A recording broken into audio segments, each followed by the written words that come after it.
So today I want to welcome JOERI Torfs, who is building an essential component for the future of the way we do economics. That's a very broad and bold way to put it, and JOERI is going to elaborate on that, of course. And the reason why we do this as part of the full circle conversations is because I see this as a vital element for the steering adaptation part, which is the part of implementation towards a good future. We might end up in a different conversation, talk about the future he wants to create in the future actualization part, or even how we came to doing that and why, what are the tools he uses to stabilize himself as a deep alignment conversation. But today we're focusing on the steering adaptation part. And so with that, let it flow. And I'm looking forward to hearing all about what you're building. All right. So thanks, Thomas. Thanks for having me as well. I'm very excited about that. Just to tell you a little bit about me. I've been an entrepreneur all my life. I think I've managed to work for a boss about 6 months. And it didn't work for me. It never has. And I've always been in a quest of trying to find ways in which I could express myself without feeling the boundaries of what I was told to do or what needed to be done or whatever. True entrepreneur. Yeah, that's pure sang. And so my background is in software development and IT. So this is pretty classic, and done a lot of startups. Tried to change the world a couple of times. Never managed to do that yet. But I think the big variety of things I've tried to do along the years have always brought me to thinking more about why it is that I keep on hitting these boundaries. Why is it that I feel this urge to let's say break free and maybe just get rid of the box instead of just thinking outside of it. And it's I think it's 5 years ago I started really looking into, okay, let's step out of this crazy machine and see and look at it from a distance and really see what can we do to really take things a different way. And I've done this journey with my life partner, who is not IT at all, but completely into therapy and more the human side. And this brought a very, very interesting insight into my very systemic thinking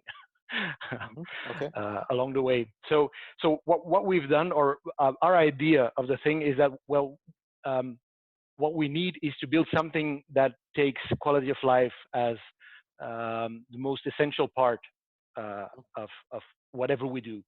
And quality of life, you have these beautiful domains that are recognized, and that if you really work towards them, you end up doing something that's great for you, that's great for your environment, and your impact is, you're aware of your impact and of the impact you have on society and the world at large. And so we thought, okay, if you want to work on quality of life, then what's missing is to really give means for people to have an impact and to really be able to work on those 8 life domains.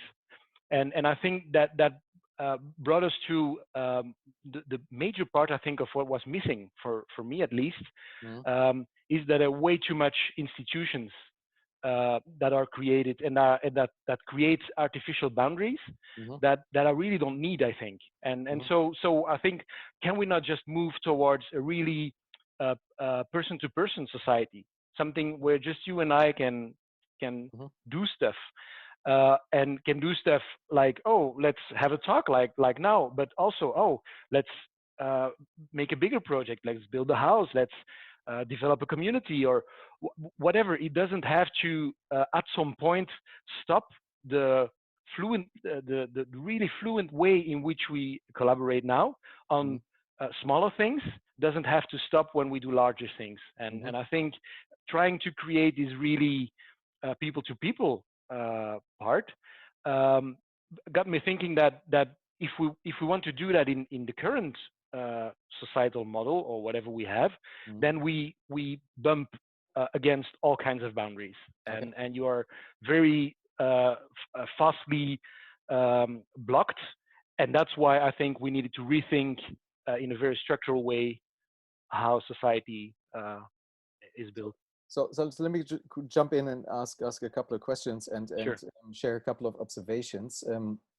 So I can relate a lot to your way of thinking, because I've always also have a background in software engineering, and I think there's a very unique way of thinking once you understand how to build software that evolves, which is very system based, which is very structured in a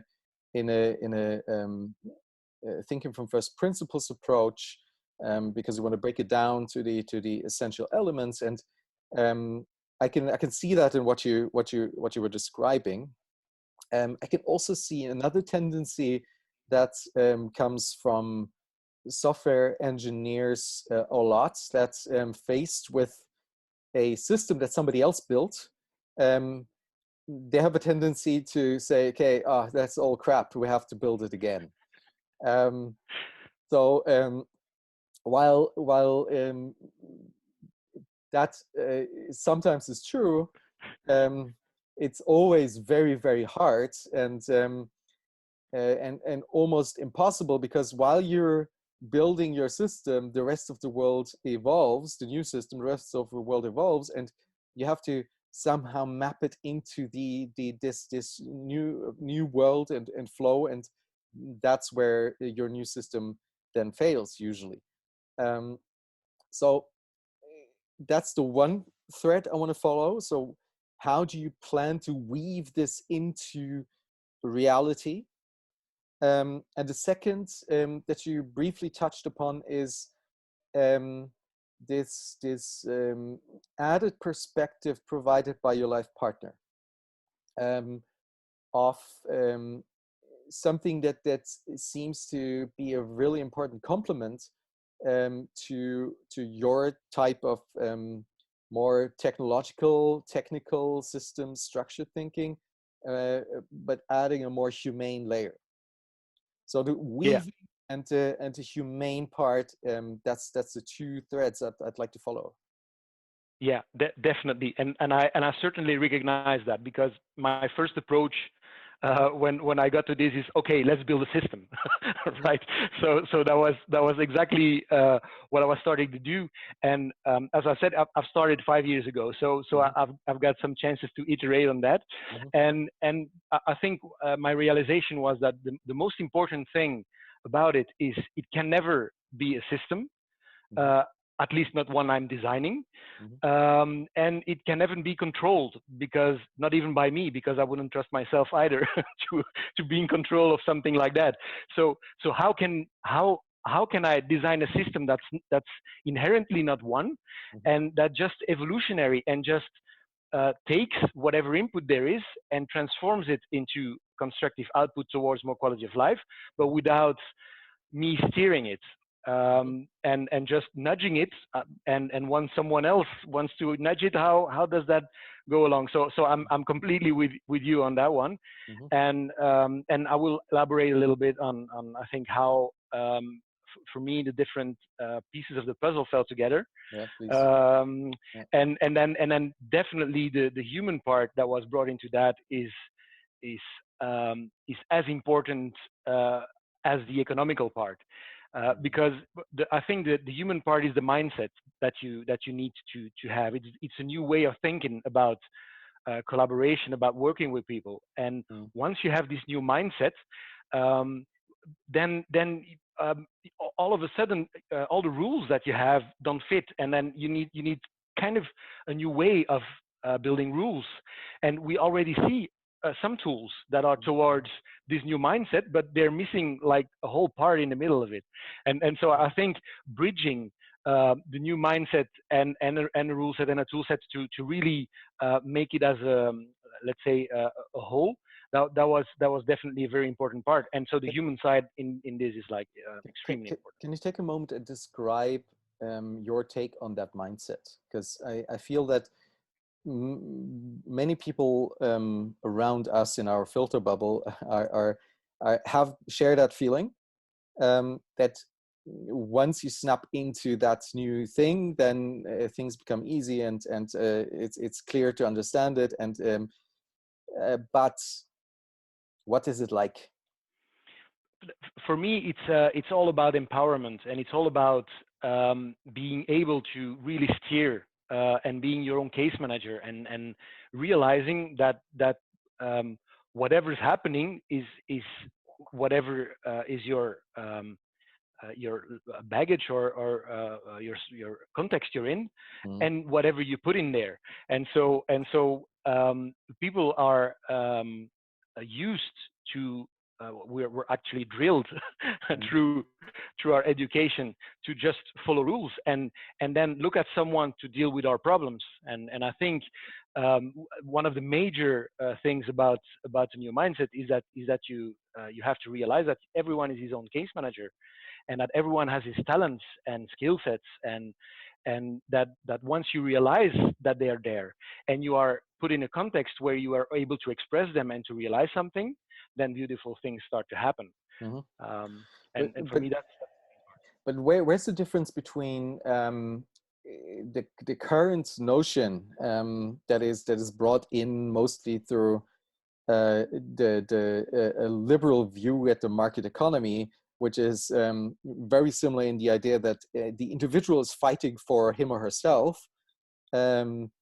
So it's also very individual, but as I understand you, it's a different type of being individual. How is it different?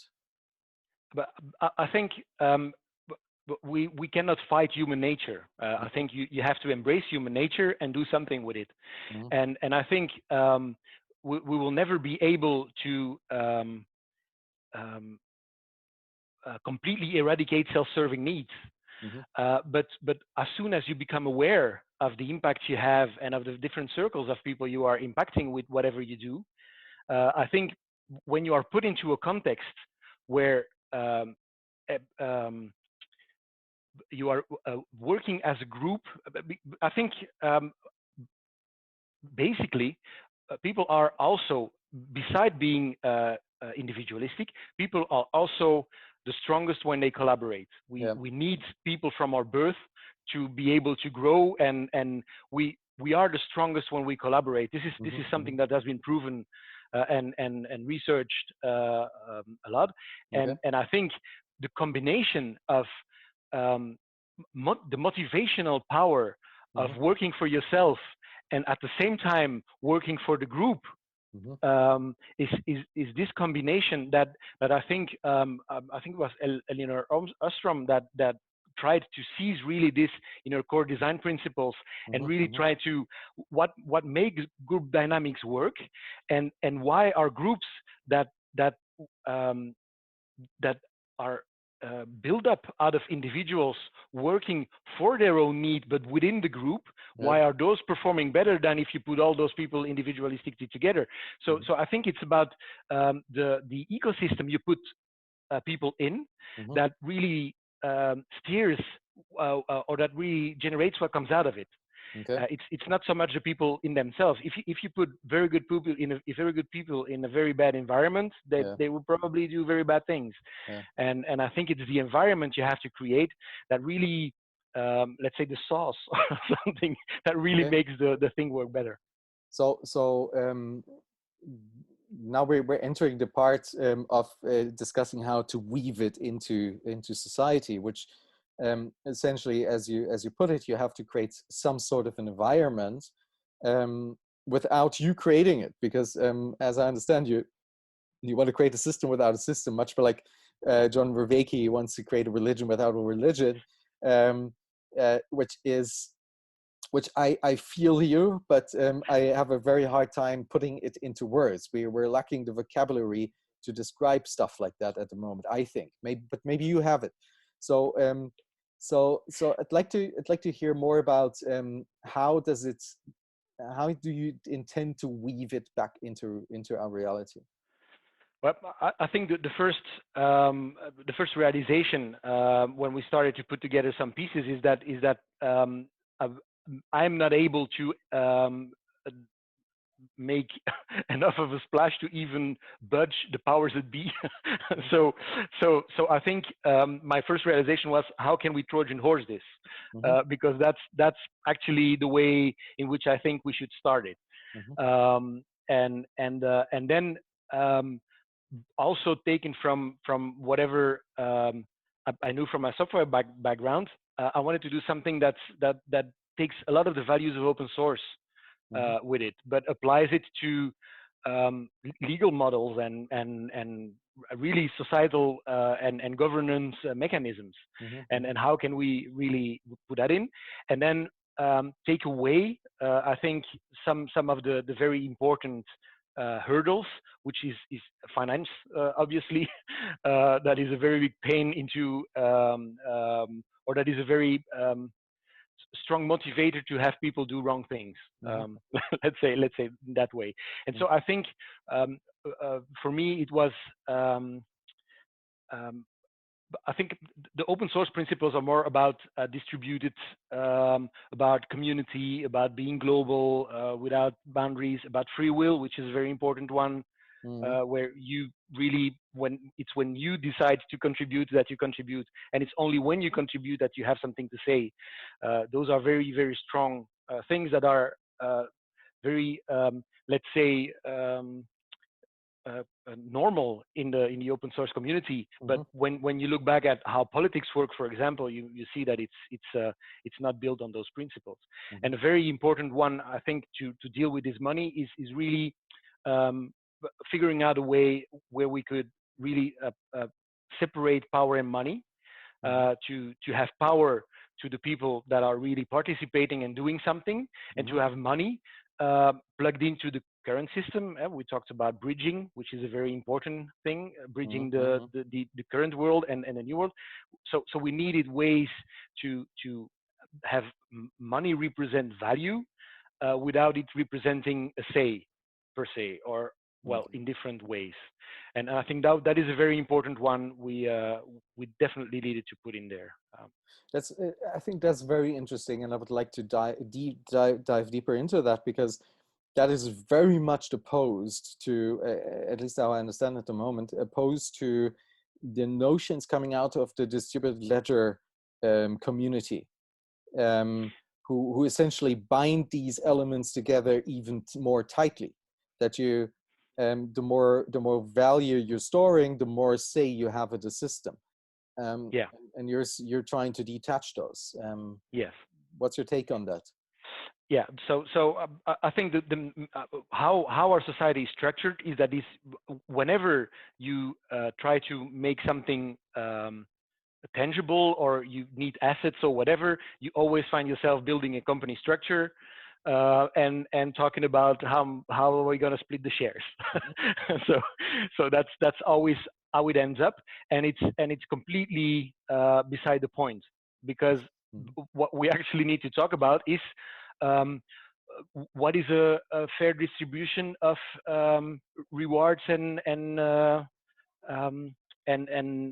participation. How are we going to work together? How are we going to split this? How is this going to work? And I think that is the major part. So when you collaborate, it's always about the same inputs. You contribute your time, your money, or supplies, or a network, or intellectual property. But it doesn't matter. You contribute all those kinds of stuff. But in the end, you need to quantify it. And I think the problem is, when quantifying it, you always attach to it a money value, and that is not the only thing we're producing. So I saw the two problems there. First one, it's not the only thing you're producing, and if it's the only thing that matters, then we find ourselves in a very bad situation. Okay. So let's make this concrete. So let's say let's build a house. You bring in some land, I bring in some material. We start building this. How does it work in the world you're creating?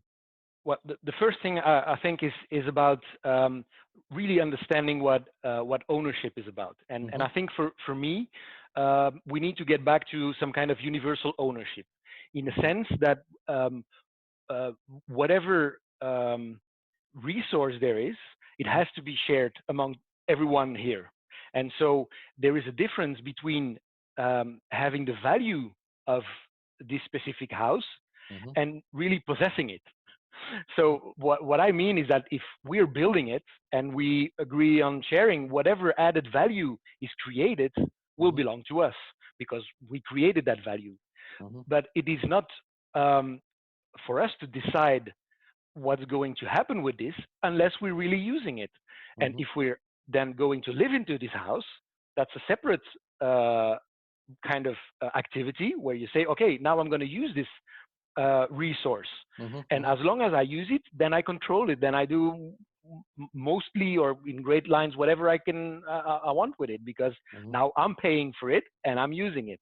Mm-hmm. And the ones who owns the value has the value, and this value is transferred between the one who created it in the first instance and the one who is building on top of it.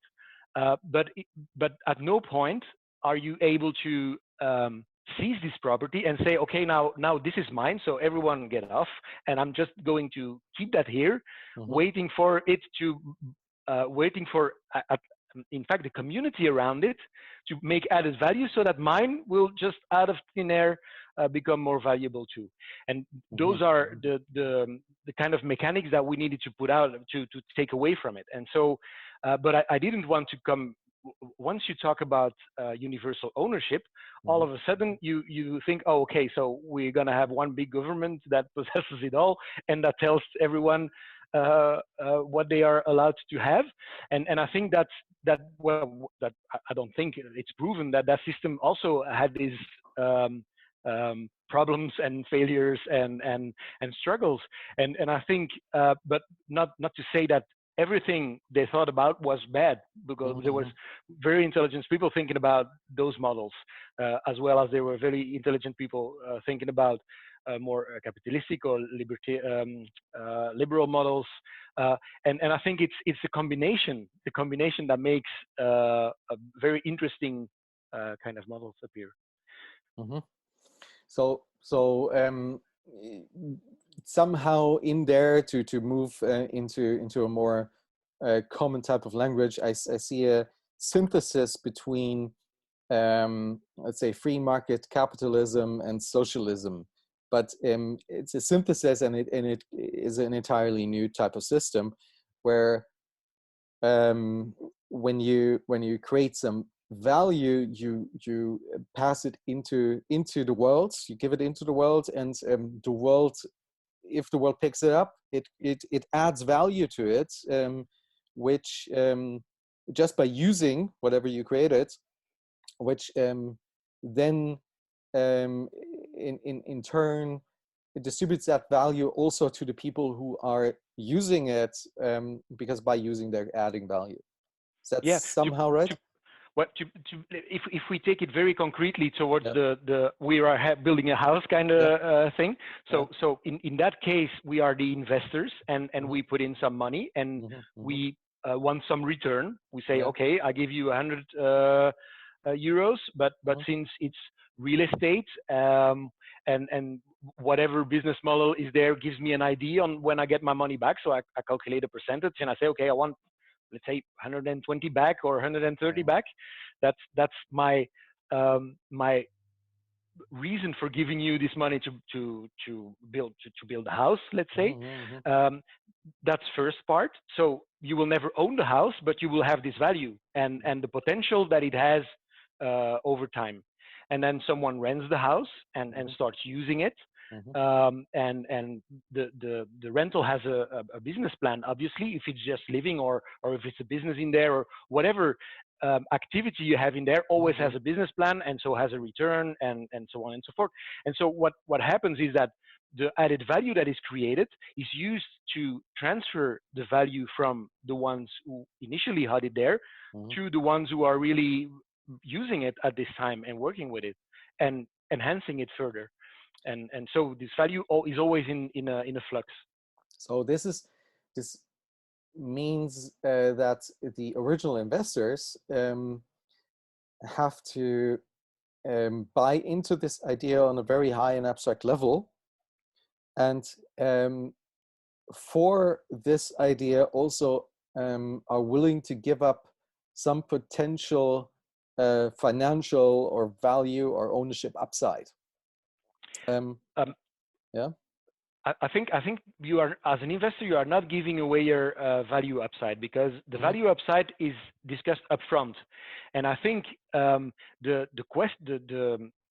necessity I think is different. We started from the perspective we want to build a house, and I think for me we start from the perspective I need a house, I want to rent something, this is my plan, I want to live there, I'm able to pay you that much in a month because I think that's a correct pricing for the neighborhood I'm in, and I'm looking for an investor that wants to contribute to finance this purchase.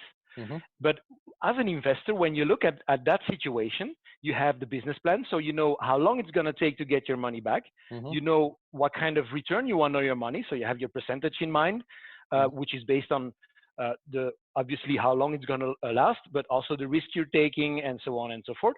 And so you make like kind of a bid towards that person, and you say, okay, I'm willing to give you $1,000 or $10,000 in exchange for 15,000, because that's the deal I feel comfortable with. So I've got my added value and my planning based on your business plan. And when you say that an investor has to forget about the control, I very much think that in most cases control is an illusion that you create, and it's not because you are on the board that and you have control that necessarily prevents you from losing your money. That there is no the reality is different. And that defines as an investor if you want 3% or 50% return, and it depends on the risk you're taking. If you're building a house and you hold the value for that house, as long as someone else didn't buy it from you at your specifications, then it stays yours. It doesn't go away. The house doesn't disappear or whatever. So it's the risk that you have is that you're illiquid for a while, but then again, maybe someone who is liquid is willing to take back your value because he has liquidity that he doesn't need and wants to make a deal. So I'm not sure that this is really blocking at some point, and that an investor has less tangibles than in a classical situation. So I know experiences where very good friends of mine try to set up a impact investing fund. Speaking with high net worth individuals, and I'm paraphrasing now, but the general answer was something like this: you want me to give you money to invest at a lower return than if I were to invest with a classic VC, like let's say early bird, right? But you want to do something good. Okay. If I do something good, I don't care about the return. But if I care about the return, I want to maximize the return. So if you tell me you're doing something good, building a children's hospice somewhere, here's a couple of million, go and do it. I never want to see anything of it back. But if you say you're about investing, I want to get the maximum return on invest possible. So I'm not going to invest in your impact fund. That's the general answer that people get when they try to start funneling money into new kinds of the ways of thinking about more integrated ways of thinking about building these types of futures and systems. And that's where I see a problem in your approach. How are you solving that problem? Well, but the thing is that for one, we're talking about people to people here. Mm-hmm. So what it means is that my project is a very personal project I have, mm-hmm. and I'm publishing this project, and I'm either going to attract an investor that wants a big return, mm-hmm. or one that says, "Oh, I believe in what you're doing, and I think for me it's purposeful enough to put my money in there because it's doing some good, and it gives me it gives sense to the money I've earned, and it can be a combination of both, because at some point we are not running the fund, we are not taking the money. It's people to people. So it's the one having the idea and the business plan and needing the money that talks to the one who will give it. And since it's open, it means that investors of all kinds can say, okay, I want to contribute to this and I want that as a return. And if for example, let's say I need 100,000 euro for my apartment plan, or for whatever beautiful project I have, it really depends on what it is. You put that into the world, you have all kinds of investors that say, oh, I'm willing to give you that much, or 10,000 or 100 or 100,000 or whatever, and I want it at these conditions. Then it's, well, once you have whatever you need to build your project, you just look at the investors that give you the best deal. And on the investor side, it doesn't have to be one person. For the house project, it can be 10,000 people giving 100 euros. Or it can be one giving 100,000. It doesn't matter, because, and that is the very important thing about it, because if you invest, you do not have a say. You just have the value of whatever you've done, and you believe in the one that brings you his business plan, which is not that different from a classical way of investing. You go with the entrepreneur, you say, okay, what do you think about it, and what is your vision of how you're going to do it, and then he proposes the business plan, and we all know that business plans are very good at evaluating costs and not that much at evaluating incomes. So your risk is always there, and it's not that different. So the way you're describing it at the moment is more or less a crowd investing scheme, but I think it's more than that, right? Because we started with the notion of ownership, and there's something important in there that is tweaking the notion of ownership. Let's go deeper into that and see where the difference is between classical crowd investing and your approach. Well, I think that the main difference, whether it's crowd investing or a normal startup investing or whatever kind of venture that you have now, is that in exchange for your money, you get shares, which are really pieces of a company. And a company is something that gets between, or that unites, that should unite people to work together, but that in fact starts to have a life of its own, independently from the people that are inside this company.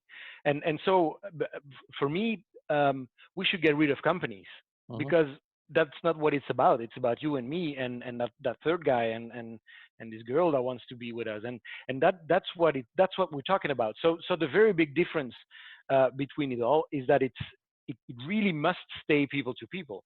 So underlying the model, yes, we do have companies, because that's the legal vehicle for doing whatever. But in my imagination, I think companies should have like Huit as a name, because you don't even want to pronounce it, because you don't want to give life to it. You give life to your collaboration, and you know that underneath you have this framework, kind of the hardware is your company, but then you have this operating system on top of it that abstracts it, and that just makes it like we're working, and we're deciding on how we share profits and work, and that's what we do. And the investors say, oh, I want this value back, and so somehow he gets it back. And I think that's that's where the interaction happens. It's between the people, and that's for me the bridge. Once you abstract your current the current mess that it's there, and you bring into the people, then all of a sudden you can start working from people to people, and you can have board meetings or you don't call it board meetings, but you call it group meetings, where you start talking about what's important, why are we doing what we are doing, what goes right, what goes wrong, and this brings me back to a very important part, that is that whatever we do, the whole system is evolutionary. So whatever rules is there today, it can be different tomorrow. If there's a tension felt, and if there's a change need, then it just changes and it shifts, and it tries to adapt to find out the best way of resolving certain problems. And so the group cohesion in there, and the mechanisms that we put in place for people to talk with each other, that's the main part of it. That then you need absolute transparency. You need very good ways of communicating and conflict resolution and all those kinds of things. Those are the ones that are majorly important, and that's why all in the beginning you said, how do you weave it together, and where does the human part come in? Well, that's definitely where it comes in, because that's where your personal development trajectory starts. Because as a person, I think for me, going through this journey, because I've gone through it myself, losing control and really not losing but giving up control is one of the major and the hardest things I had to do in order to be able to create a system where that's not a thing anymore. And where one of the talks that really stayed with me was with the Minister of IT from Taiwan. I had the pleasure of meeting her, and I was very afraid about this radical transparency thing. And when I see what they were doing and how they were really launching, like, should we do Uber or not, kind of things, but really throwing that into the public, and having hundreds of thousands of people talking about it, and finding a way of really not agreeing on it, but still not being completely against. And that is something that was very powerful, and that gave me trust in the fact that you could do radical transparency, but that and letting go of control, those are two wildly complicated things to do. At least they were for me. I agree. I believe that this is at the core of what we were trying to flesh out in the mindset shift. Once you understand that, once you can let go and understand that letting go only makes things stronger and bigger, and actually creates more value for everyone, yourself included, than if you were to cling onto it. Once you get to that point, then things become very easy and flowing. And but the question is, how do you get to that point? And at the moment, it's a very individual journey. You go through life, through experiences, the way you're describing it as well, right? To points where you force yourself to evolve yourself into a new way of looking at the world, until you are at a point where you can actually allow this to happen, and let this happen, because you're not afraid anymore, or for several reasons. But now putting that into a system where people don't need to necessarily go through that entire chain of personal experience and growth, and start early on in that process, and basically dive or jump ahead, leapfrog all of that personal development, that seems to me very hard to do. Yeah, definitely, and I'm sure that will not happen. So I think Hmm. people will not all of a sudden become different when they start working in this system.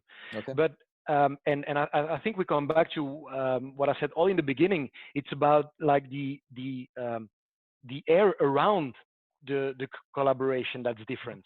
And when you're putting this with your very self-serving needs and whatever, but you're putting into an environment where everything is transparent, and when Mhm.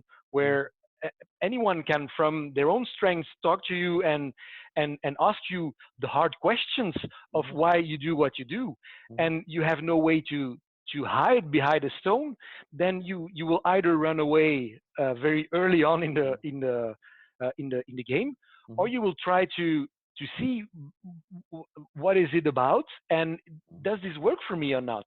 Mhm. And I think that's again the fact that it's a community effort, and that there is collaboration, and there is nothing to steal away from you at that Mhm. point. Mhm. Then why would you be adversarial to someone who's just trying to help? And I think the system um, prevents um, uh, self-serving needs on the long on the long run. Yes, you can have a little group where you say, okay, let's um, take it all for us, but all the other groups around that share the same ideology and the same compass Mhm. will have ways of talking to you about I don't think what you're doing is really great, and how does that contribute to quality of life, because that's what we're trying to do, right? Mhm. This is the mindset that we're in, and how does that work, and why is your system so different than ours, and why do you think it's better, and Mhm. really keep on pushing there. And at some point you either understand it or you're not, but if you don't understand it, you will definitely not keep on running in this system. You will find yourself way more comfortable in the classic system, where you have all this illusion of control and do whatever you want. Yeah, that's because the way you call it, the classic system, is has very clear constraints and boundaries, which turns it into a finite game where you can clearly win, um, and it's like a soccer game.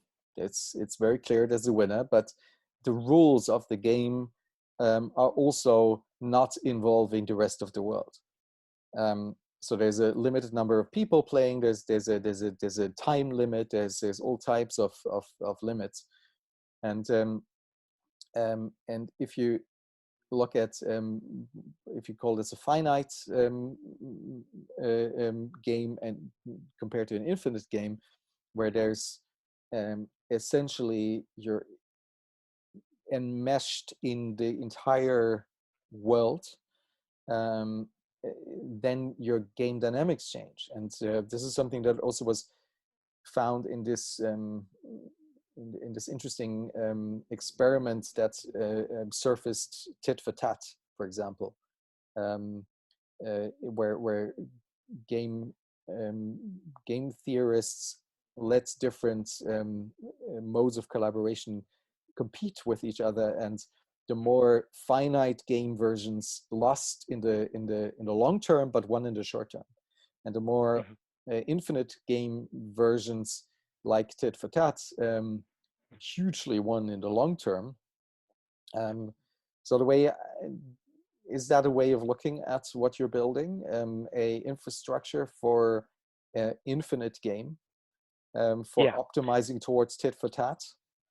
yeah, definitely.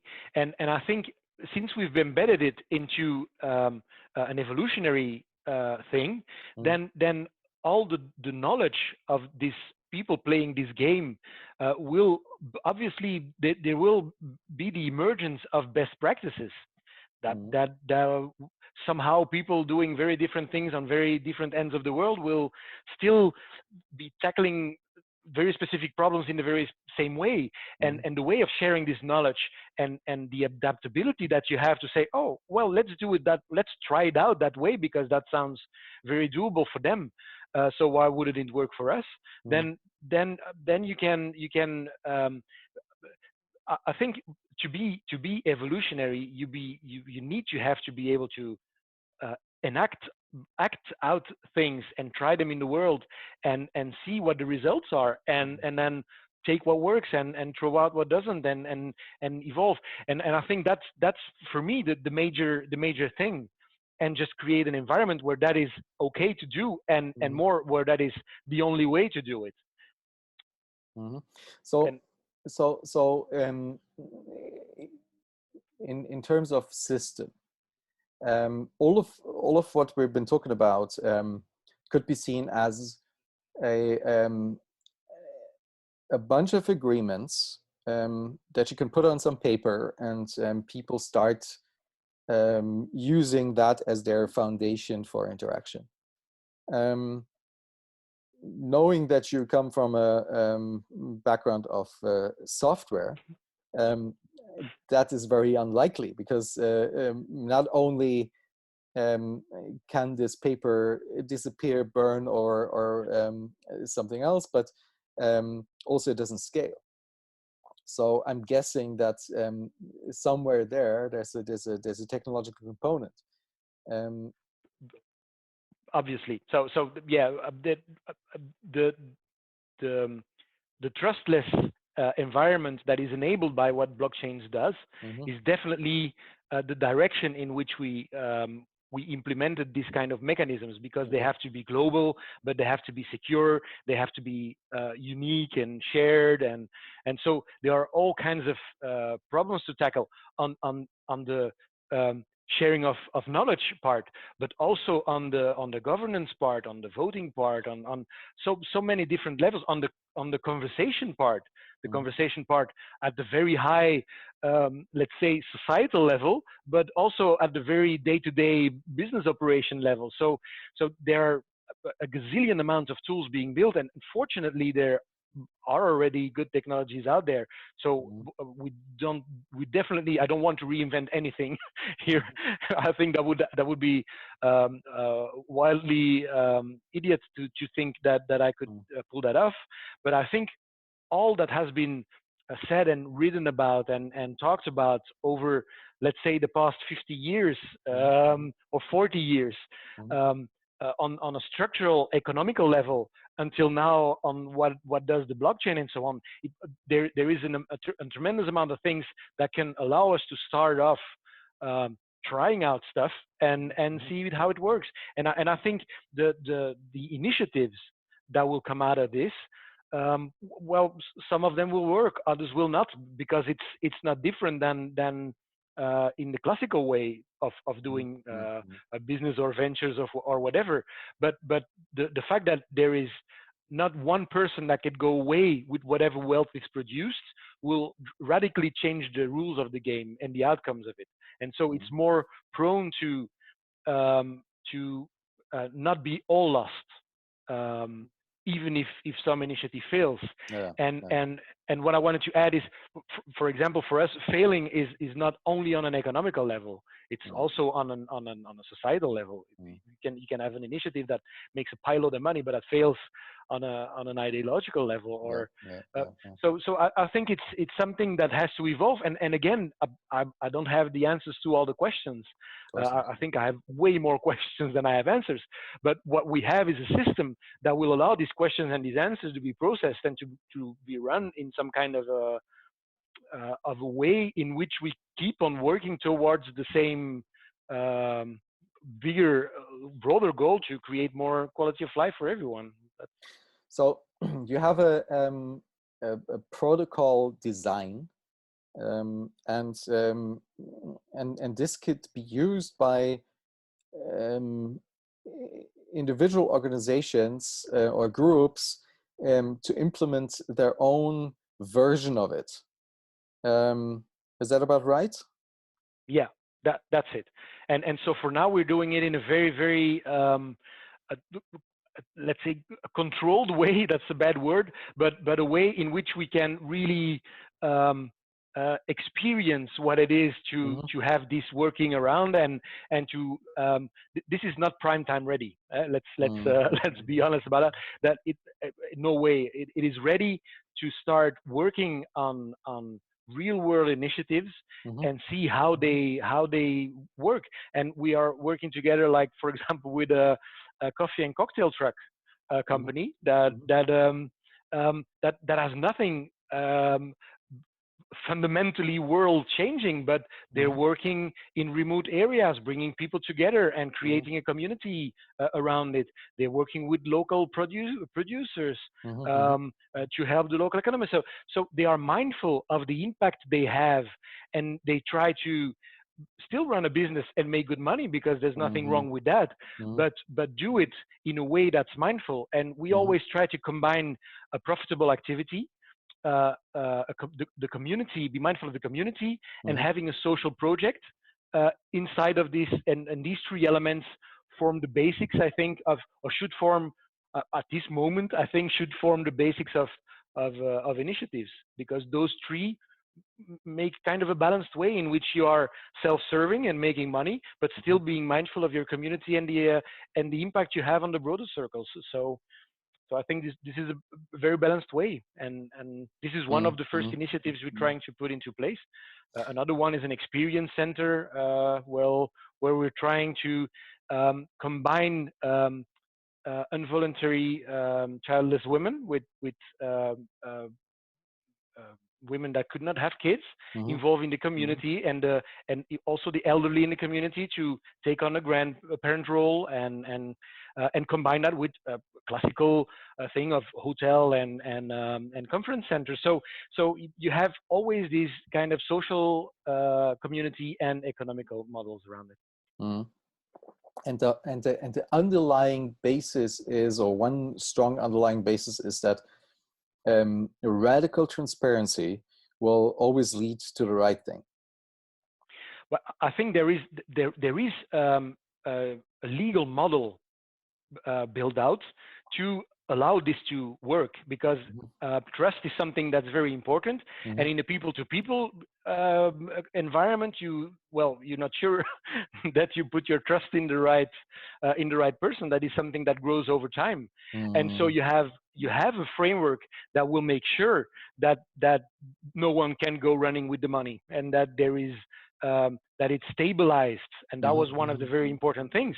But Mm-hmm. we need to stabilize this without creating a single point of failure where someone could take control. And so that was a very interesting puzzle to lay out legally, and to have this thing that could grow globally, and Mm-hmm. still not be owned by a single entity. Mm-hmm.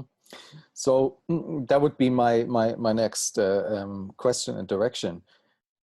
So you're giving examples of two organizations, groups that are doing something, and ultimately we need to come up with a new operating system for 7.5 and counting people. So where and how do you see opportunities to scale, to move this into the main narrative of humanity?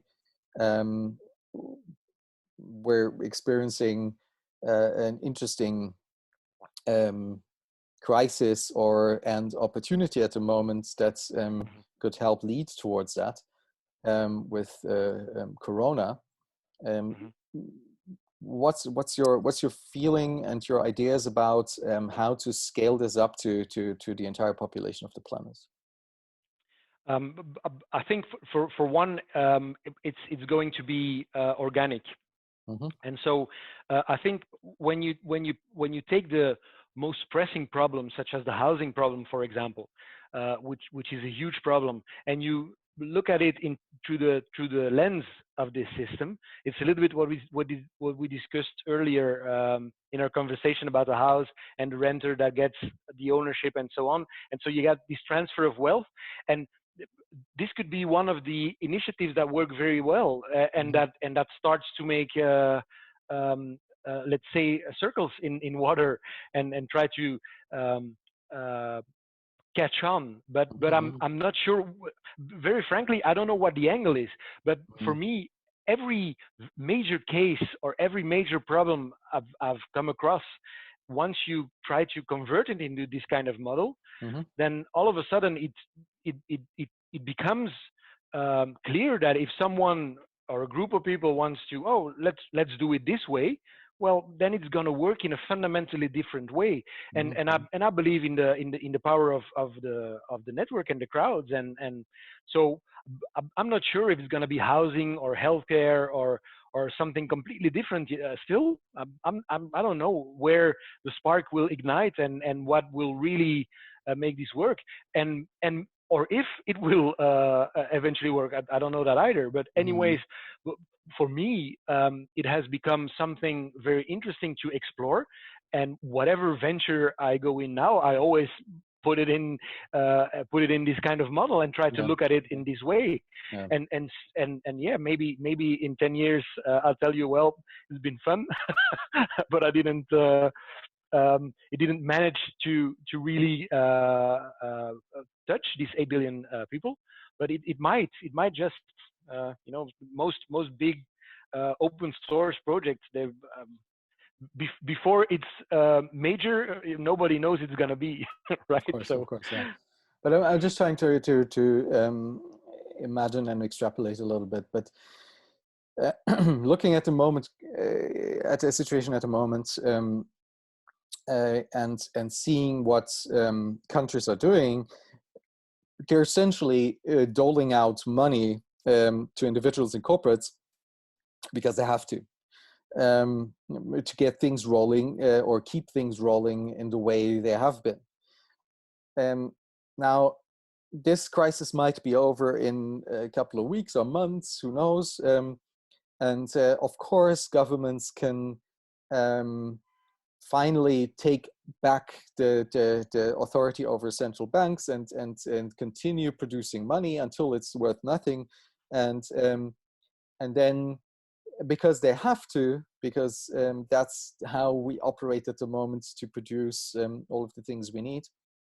But essentially, at one point, people will come to realize that what is totally mundane and even absurd to state that, but they cannot eat the money. So, but they can, if they're in a group, they can help each other and they can create everything they need, essentially, almost. And with the help of machines and new materials, etc., they can even create much more than just the bare essential of living. And so, we're just talking about a very, compared to what's potentially going to happen in the at least later half of the century, a very mild little crisis at the moment. So things are going to be, this is like a test scenario, a first little test scenario to see how we're going to react and how things will be holding up, and we can already see that they won't hold up in any way.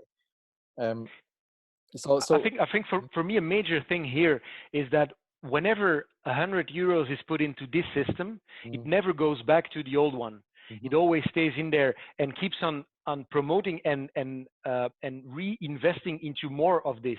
So this is something that has inherently the tendency to reproduce itself.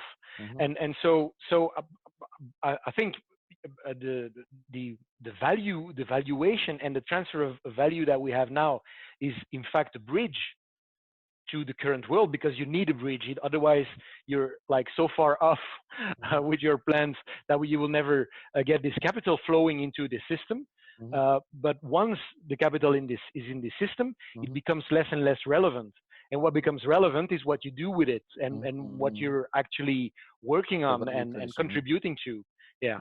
And so I think for me it's a way of, and that's why I said it was Trojan horsing it, because it's a way of transferring this in a very natural way that is familiar to the capital, to the people who dispose of capital at this point, which still can get them a return and all that. But every dollar put in there will always stay in there and will always be at least a very small grain of sand to the largest thing.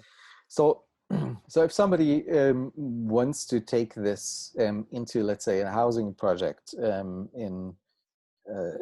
to build on our earlier conversation across, let's say, Africa, where to start? But I would say send me a mail. then we'll talk. I don't have, especially not in Africa for now. The most important thing is the legal structure in the specific countries. So we've done some work in the EU. We've done some work in the US. So those are two parts of the world where I relatively know how we will tackle this thing and to make it work. I've got no clue at this point how to do this in Africa. So this will probably involve some calls with lawyers and trying to figure out how this works, and then adapt the legal frame of that specific country to the framework or the larger framework that we're building out. And this would be the first step. And the second one who wants to do it, well, he will have she will have a very straight path, because, well, once you figured it out, it's a replication of the same model. But the very first one in a very specific geographic location will require some more attention. Of course. But apart from setting up the legal structures around this, the protocols are defined, right? In that much that they are definable. There are some protocols defined. There are some ways in which we thought, oh, we should do it this way, and like, let's say it's the initial bit of inertia that you put into something, but one, it's not necessarily that it's going to stay this way. Maybe it will change after the very first experiments are really running on it. So we don't know, but yes, we have something in place that is a starter, and that can help people work in this way and make it grow and make it evolve. Is there something like a Git repository with some things that people can look into with text and smart contracts or some code?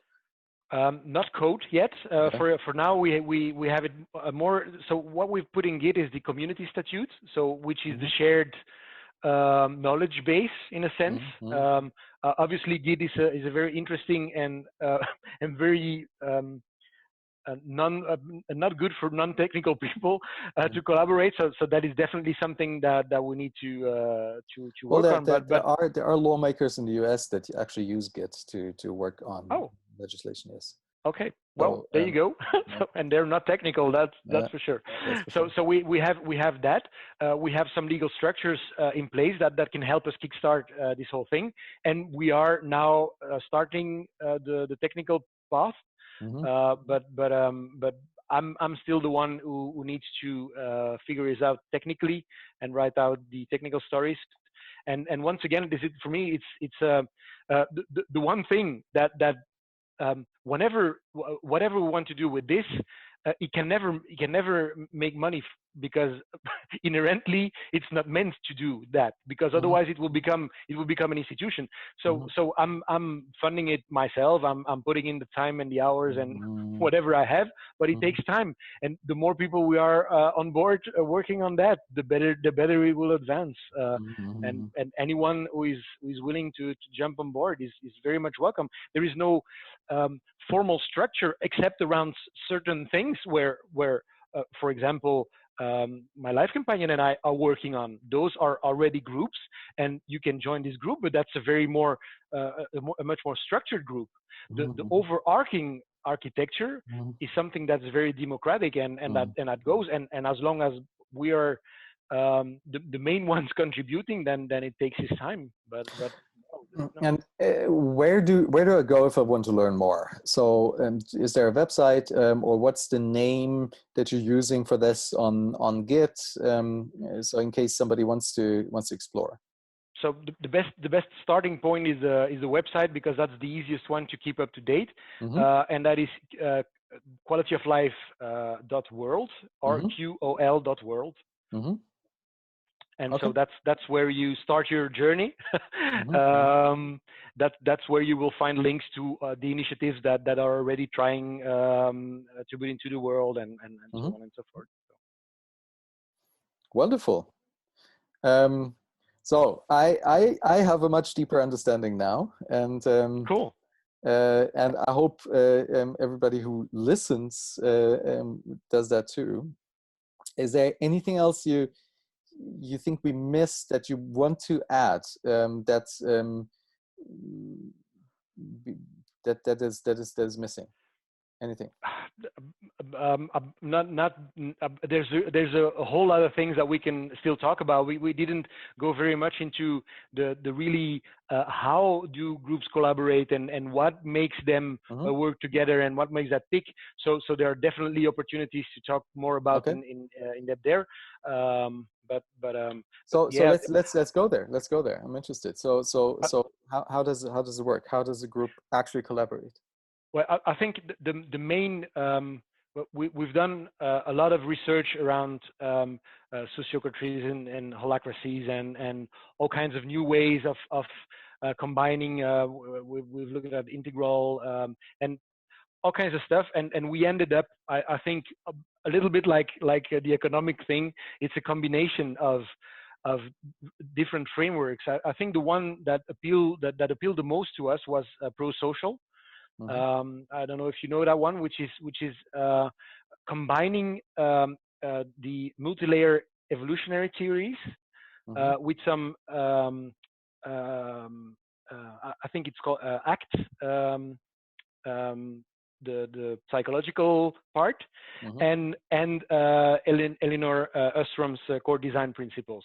Mm-hmm. So it combines these three, and creates kind of a canvas which broadly defines how you can get people working together. And Mm-hmm. then on a very so that's the human part of it, Mm-hmm. and then you have some of the ways of coming to a decision that can, for example, integrative decision making is a very strong thing that we've taken from holacracy, for example, Mm-hmm. where you can come fairly easily to very good decisions in smaller groups.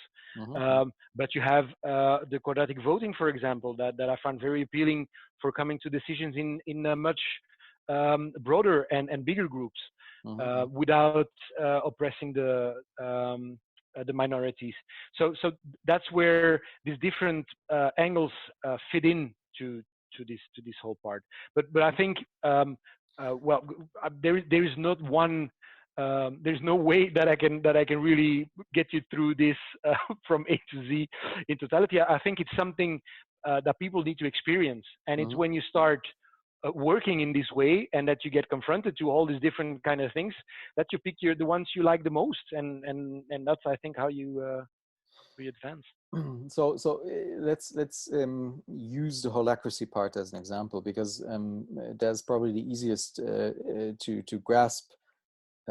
It's a description of a framework. There are companies using that. There are people who call themselves experts on holacracy, and they go into these companies and they help them understand it, and then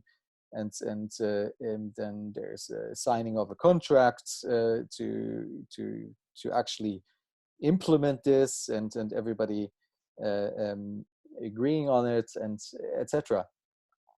Is there something that you could envision that's similar? So that there are people taking this out, kind of like as a facilitator who understands exactly what the protocols and your ideas are about, and takes this into existing organizations? I think that's definitely one of the services that will need to be provided to Mm-hmm. people wanting to start with that.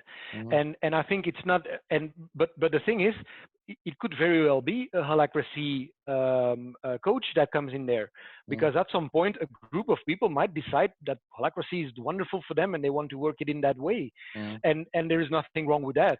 Mm-hmm. Personally, I've done the whole project, and I think there are very good things in there. It's very structured. It's very good for some of the things, but it forgets a little bit the human part, Yep. and that's what I've thought was less good in that. So there are definitely ways to evolve, and in that way, when you look at the rule set as a dynamically evolving repository of best practices worldwide, Mm-hmm. you will never have a coach for that. Mm-hmm. so it's kind of, at some point I think we will merge toward some templates of best practices for Mm-hmm. certain things Mm-hmm. that will kind of organically emerge, and there will be people that are pretty okay in helping other ones adapt that Mm-hmm. or understand it, and so I think the teaching and bringing your knowledge over to your peers is a very important part of any dynamic system. So for Mm-hmm. me, it's an evidence that at some point there are people who are going to know a lot, and they're going to be willing to share it with people who want to learn more. But still, once they have that, they can make their very own versions and experiment with that, and Mm-hmm. see how it works for them. I think there's a very fine line between being too rigid and being too loose, and I can feel that you're trying to find this balance um, between the rigidness of something like holacracy um, and um, and the flow that comes with trust and transparency. And this makes it very hard to communicate it and implement it in my understanding. Yeah, and in that way, if someone comes to me with, oh, I've got this idea to do this and that, Mm, I will probably not tell him, oh, you can do whatever you want, it's all a mm, system. You will say, okay, you can start with this, mm, try out that. You will do integrative decision making because that's kind of cool. You will sit together with the people you want to work with and be very clear on what is your purpose. Why are you doing this? What is your value system? mm, What can you each hold each other accountable for mm, when things go right and when things go wrong, and when can someone external say, oh, what you're doing is not exactly what you, so you'll have kind of a template, mm, and I think each group will define internally if he wants a very hierarchical way of doing things, or if he wants a very sociocracy way of doing things. mm, I don't know, and that is not up to me to decide that for the group. It's going to be working inside that group. Mostly, I believe that groups that are put in this position, there is natural leadership taking over, and mm, some enjoy the comfort of following, others mm. enjoy the comfort, the Responsibility. adrenaline of leading, Mm, and I think each group will define that for himself. mm, And mm, the ones who are very, very structured and hierarchical, we will probably invite them to some workshops to look at different ways of doing things. mm, But then again, I think each one will have to walk his path in his own time and at his own mm, rhythm. mm, And there is not one solution that fits all. I think it's something that will have to evolve. And I think if, for example, we have something for housing, and we have a system that works well for housing in this kind of groups, then you can probably copy paste it into a whole lot of other groups and work it in a very similar way. mm. So I guess we will have Well, something emerging there. yeah, these templates that you were talking about, right? But Yeah. let's start with the first template that you actually have in production, which is that coffee and cocktail truck. Yeah. How do this group work? What are their processes? How do they hold each other accountable? etc. So maybe we can take this as the most concrete example, and to make it much more tangible. We proposed that they follow the pro-social path, Yeah. and tried to do very open discussions with all the people involved. Mm-hmm. It's a very small team. There were, I think, four at this time, or Okay. 5.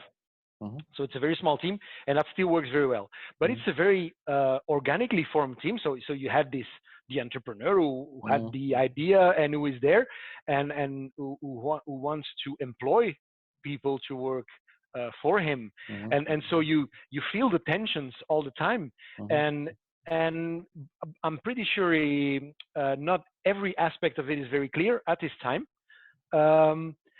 But I don't think that's a problem. It's something that every time we get he's doing his business, he's running his operation, and people are communicating, and they're struggling, and sometimes we get a call and we talk, and Mm-hmm. we aligned a little bit, and they tried things differently, and so we have this peer-to-peer coaching, let's say, that we do now.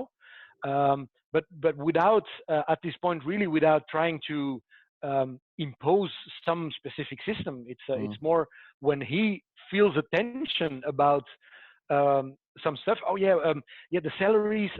Maybe we should not put them public. Oh no, that's not possible. That's like written in stone. Everything you have is public. Oh shit. How am I gonna handle this? And then you feel the small pain of getting over it, and then once you're over it, you realize that it's not that big of a deal. and so I think it's keeping the communication channels open, and having the necessity to go somewhere together, and not having one person who can say, okay, screw you all, I'm doing it my way, because that's inherently impossible as well. So that those are the boundaries of the system. You have to, you can take leadership, you can go forward, you can lead your troops to the most extraordinary things, but you will have to do as a group, okay, and not as an individual. So you said written in stone, like things like transparency on salaries. What else is written in stone in that concrete example? That it has to be contributing to quality of life. There is universal ownership, and that those basic mechanics that kind of differentiate this model from the normal co-ops, for example, because that's you could, most of the things we do inside the co-op are very similar to what you would do in this universal or this global co-op, but so those ones being having agreed to adhere to this universal ownership, and producing quality of life, so being mindful of your community and your social project and so on. You cannot have death, for example. That's something that is not that's also written in stone. So those are and that makes that if you want to grow and needs more capital, there's a specific way of finding investors to step into that. So those are very I think for me it's a little bit like having the only, I would say the only rules in the world where I don't really have a problem with is traffic regulation. So when the light is red, I stop. I'm okay with that. It's like, you know, it helps us all get wherever we want to go in the way we want to do. So I think it's more in that sense. You have some agreements that do not hinder you from doing whatever the hell you want, but we do agree on some ways to. It's like where we set out, right? There's a certain set of rules in our current economic system. The art lies in changing or creating new rules for a new type of economic system that we don't yet know, but that we know we need it, and embedding and weaving that into the current system so it actually can happen. How was the process of bringing that entrepreneur on board with the concept of universal ownership?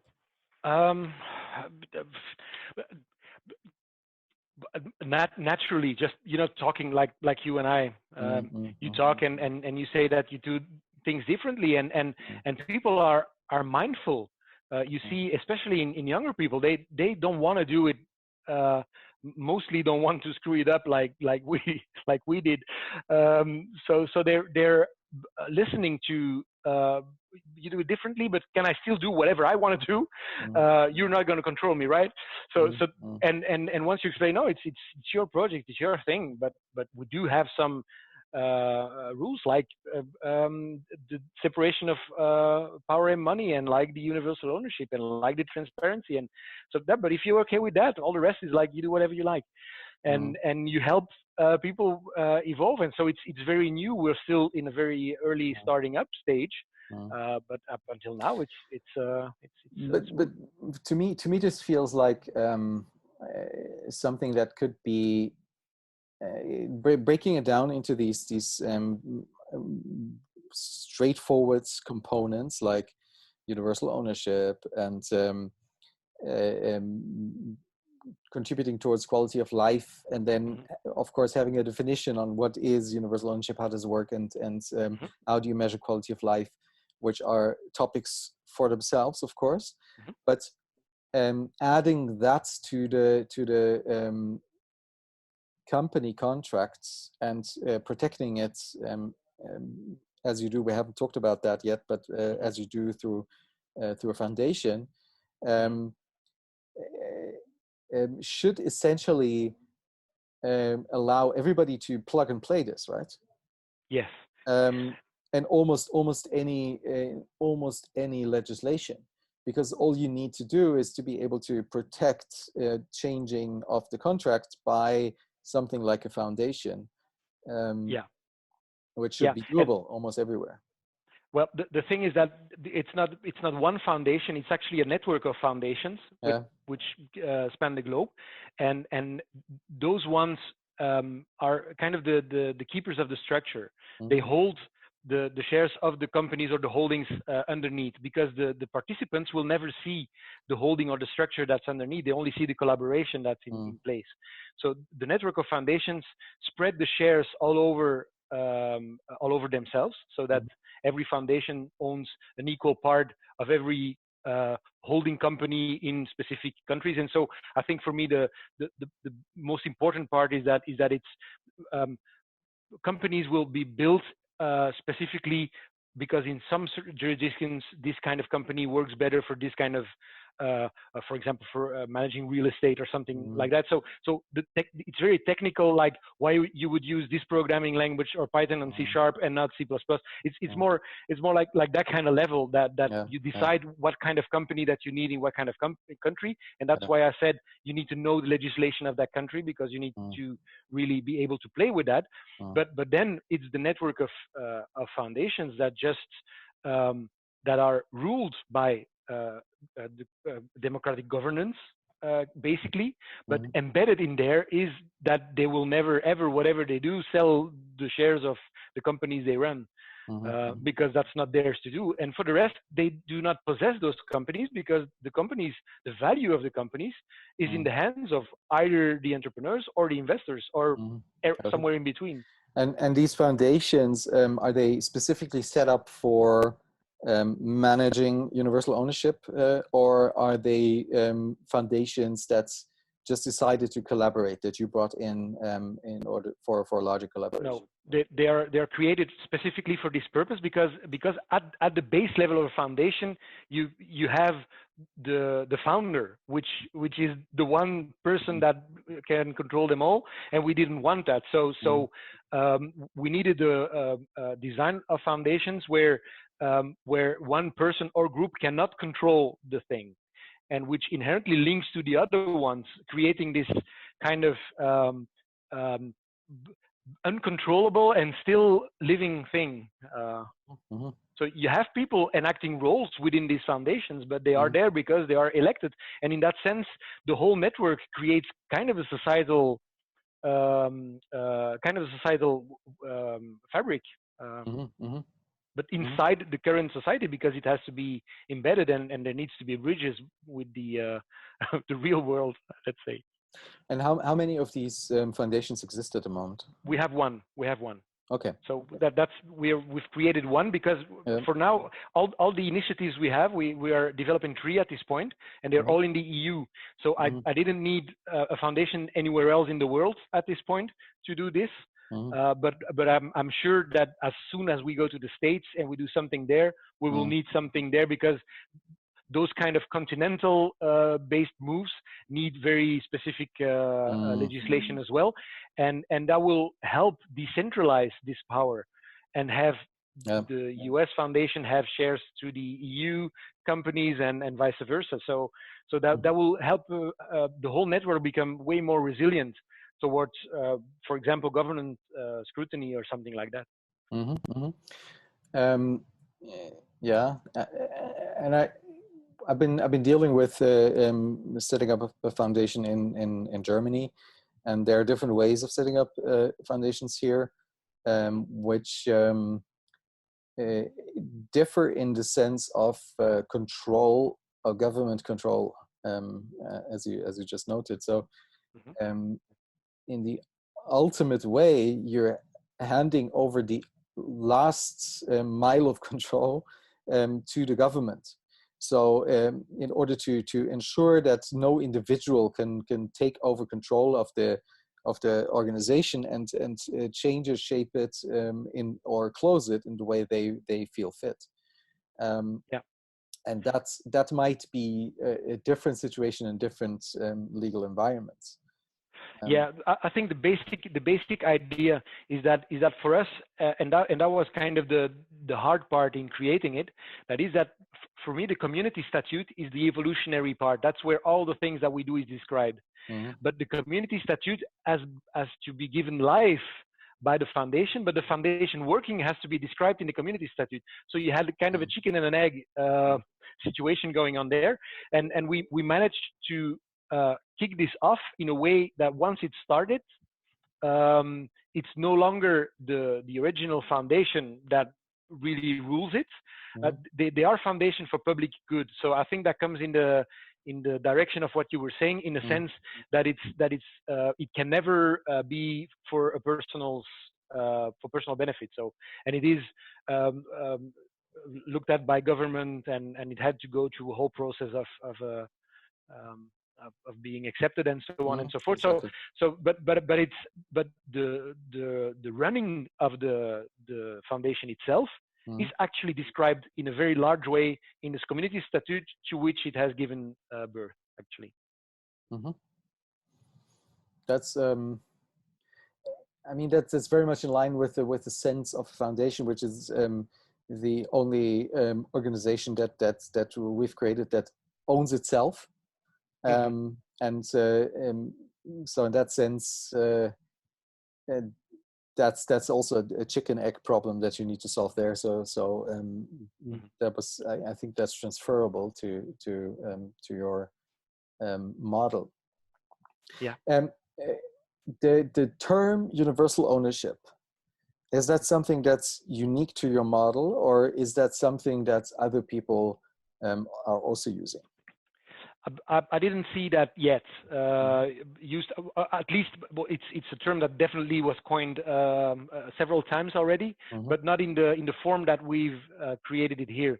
The thing that comes closest, I think, are found in Switzerland, and are co-living environments where they have kind of co-ops, where people are shareholders, but their shares can be transferred, and they always have the housing that's more adapted to their way of living, and so on. So they have a way, but it's still contained in this one legal structure. And what we've done is we've expanded that to something that's workable globally. But the mechanics, some of the mechanics are definitely comparable. But the fact that we needed the foundation, and that we really needed these two elements that are very powerful, which is the value element and the economical element. Those two need to run this ecosystem, and they are always in a position of blocking each other. There's not one that can take the hand above the other one. So this is one of the things that is embedded in the mechanics. That is, your value-driven part or administrators or directors or whatever will never be able to make a decision that goes against the economical and vice versa. That's a so crucial element. Yes. That's a Yeah. crucial element, because at the moment in our legal systems they're detached, right? Yes. You either have an economic system or you have human value-based systems, but never both integrated. Yeah, and that was also one of the very important things that had to be put in there, because otherwise it doesn't work. As soon as you have the opportunity of one group of people doing whatever the hell they want, then it doesn't goes work wrong. anymore. No. No. But it still And the has foundation to, will. it still has to have the flexibility for the entrepreneur and the investors, as you said, to move. And that's I understand that this is a unique proposition that you're putting out. Because, for example, the foundation, its goal is not to acquire property. It will never be able to have something.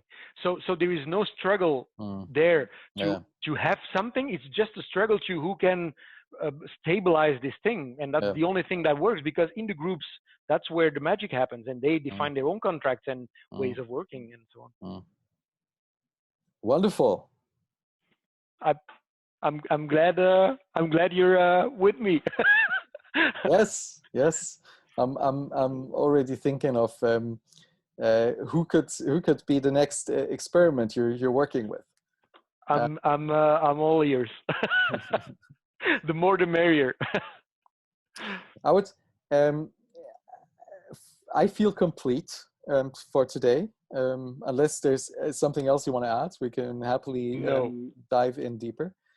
But I would also, in the future, at one point, love to talk about your ideas of the world that it emerges once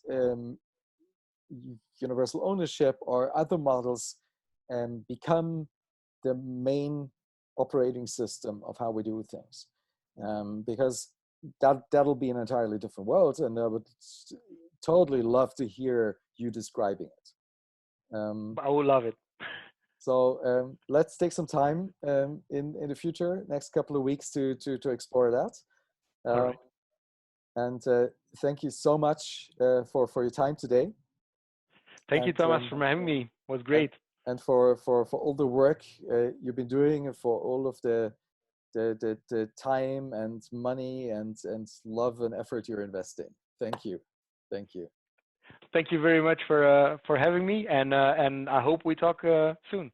We will.